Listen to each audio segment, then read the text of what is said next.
kita kadang-kadang tidak sadar ya, dalam pertarungan musuhnya nggak jelas, ada dalam diri kita sendiri. Lalu bagaimana kita bergaul dengan orang-orang yang sekitar kita ini? Ada yang pemarah, ada yang pendendam, ada yang penghasut, ya kan? Ada yang underestimate kepada kita semuanya. Ada yang kerjanya nyalain orang saja ada. Ada. Sampai di YouTube juga ada. Disalahkan semua. Nggak ada yang benar. Ya. Lalu gimana? Begini aja. Kalau menghadapi orang yang jiwanya hasut, caranya gimana? Jangan kau jadikan orang itu sebagai sahabatmu. Tetapi juga jangan kau jadikan musuhmu. Sebab kalau jadi sahabat, dia akan menikam dari belakang.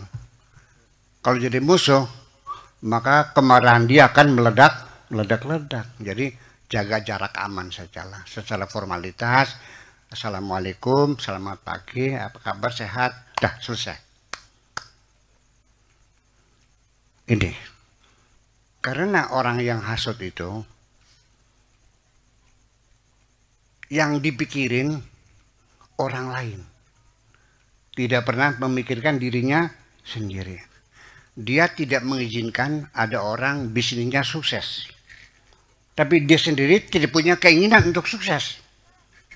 Jadi ceritanya hanya mengoreksi orang lain saja. Kalau ada yang dapat rezeki, panas dia. Dari mana? Nyupang barangkali ini. Ini mesti ini. Atau mungkin ini dana kampanye nih. Selalu seperti itu. Sampai dengan teganya ya, membatalkan pernikahan seseorang. Nggak ada urusan. Dioncok tuh calon pengantin laki-lakinya tuh. Tahu nggak? Itu tuh sudah pernah hamil dulu tuh. Orangnya medit. Ngapain? Jadi dia ingin menghancurkan orang lain, ya, menggagalkan keinginan orang lain, dia sendiri tidak punya keinginan.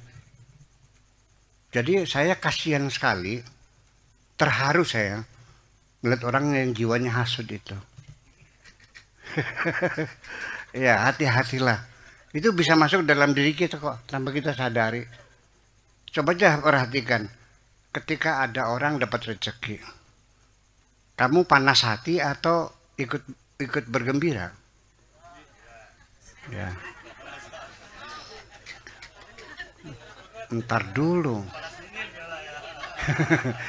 Ini warungannya sembako. Kalau ditaksir paling untungnya sehari 200.000 lah untuk bersihnya. Kok bisa beli mobil Innova? Mungkin kredit lah. Lalu bayarnya dari mana? Kredit kan 4 juta sebulannya. Paling-paling 4 bulan juga ditarik lagi tuh. Urusan apa kau berbicara tentang orang lain? Mungkin ibu-ibu sering mendengar itu kan. Ada suami istri. Istrinya cantik jelita. Suaminya kayak Ray Tebalan. Kayak Ray Tebalan, bocak-bacak. Komentarnya apa? Apa beli kelilipan lah matanya kun? Semono ayu nih. Laki nih bocak-bacak.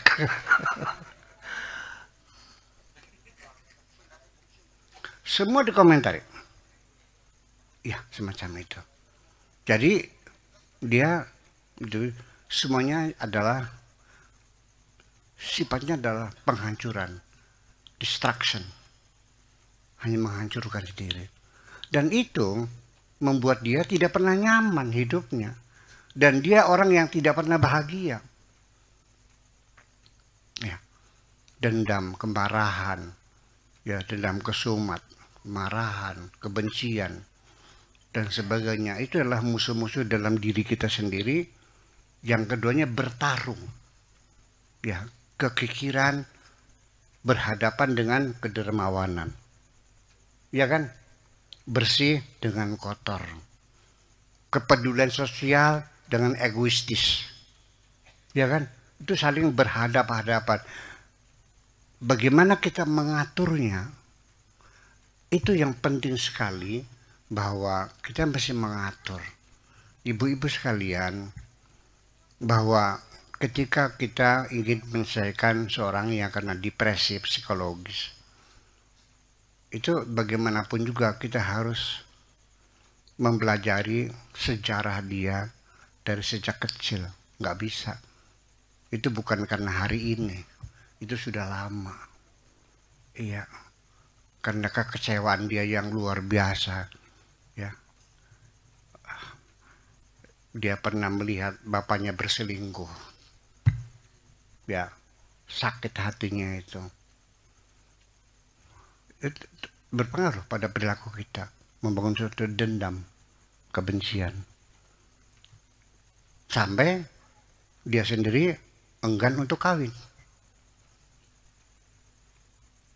Iya, pendidikannya tinggi, iya, S2, tapi mau kawin. Itu bukan apa-apa. Kapan kebencian itu? Sejak dia sedang masih kecil, 20 tahun yang lalu. Jadi artinya bahwa ini medan pertempuran kita ini, pemetaannya tuh masih kita bikin pemetaan ulang, ya.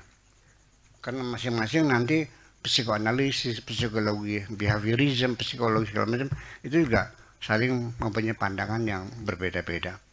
Tapi saya kira ke depan nanti dengan kodar dan kodar ini kita membuat peta permasalahan dalam diri kita sendiri. Sebab bagaimanapun ibu-ibu sekalian, kebahagiaan kita ini ada di dalam diri kita sendiri, bukan di luaran, bukan di harta, bukan di rumah, bukan di mobil. Kedamaian yang ada di dalam diri kita sendiri. Ya, jangan sampai kita salah paham bahwa dengan harta yang banyak berlimpah ruah kita akan bahagia. Nggak ada urusan. Kebahagiaan adanya di dalam diri kita sendiri, bukan di luar. Jadi artinya bahwa